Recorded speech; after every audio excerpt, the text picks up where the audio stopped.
ये बीजेपी वालों के पल्ले कुछ नहीं है, कुछ नहीं है सवाए भाषणों के। कभी कहते हैं कि पन्ना प्रमुख आएंगे, अरे ये पन्ने पुन्ने पीछे सरकार के टाइम पे भी आए थे, ये सारे हमने निपटे हुए हैं। ये उस वक्त भी कहते थे आगे जी पन्ना, हर कॉन्स्टिट्यूंसी में 3000 पन्ने हैं हमारे। हमने कहा जब हवा चलती है तो ये बरके उड़ने शुरू हो जाते हैं, ये पन्ने उड़ते हैं। और अब बारी राजदा की है। मैं आपसे ये आग्रह करता हूं, बिल्कुल हल्के में मत लो। जब वाजपेयी जी प्रधानमंत्री थे तो कहते थे जी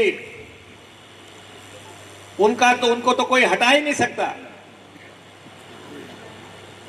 और जब नतीजा निकला वाजपेयी जी की सरकार चली गई और 10 साल मोदी सरकार के हो गए। ये बहुत इतरा रहे हैं, अरे 10 साल तो मनमोहन सिंह जी ने भी सरकार चलाई, 10 साल मनमोहन सिंह जी ने भी चलाई, वो क्यों भूलते हो? ये मनरेगा योजना सबसे बड़ी योजना मनमोहन सिंह जी ने दी थी, जो आज जिसको बंद करने के लक्ष्य से भाजपा आई थी, लेकिन आज दिन तक बंद नहीं कर सकी, आज दिन तक बंद नहीं कर सकी।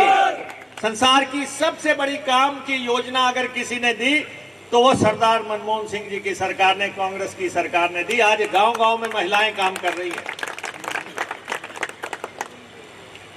यहां मैं कुलदीप जी को सुन रहा था, पार्टी के हमारे अध्यक्ष भी रहे हैं, सम्माननीय हमारे नेता हैं। ये कह रहे थे कि मोदी जी कह रहे थे कि कांग्रेस की सरकार बनेगी तो पाकिस्तान में खुशी होगी। अरे इतनी जल्दी क्यों भूल रहे हो? पाकिस्तान के 2 टुकड़े करने वाली कांग्रेस थी जिसने बांग्लादेश बनाया। कांग्रेस के नाम से पाकिस्तान थरथराता है, कांग्रेस के नाम से, क्योंकि उनके 2 टुकड़े करना ये इंदिरा गांधी जी जैसे नेता का काम था। तो ऐसा लोगों को बहकाने के लिए आप जो भी कहें। अभी मैं इनके प्रधान जी का, बिंदल जी का भाषण सुन रहा था, तो कह रहे थे कि अमेरिका ने भी कह दिया कि हिंदुस्तान में मोदी की सरकार बनेगी। अरे हिंदुस्तान में मोदी ने भी तो कहा था कि अमेरिका में किसकी सरकार बनेगी, तो वहां किसकी बनी? आपने भी तो वहां की सरकार बनाई थी, वहां तो किसी और की बन गई जाके, जिसका मोदी जी प्रचार कर रहे थे वो सरकार नहीं बनी।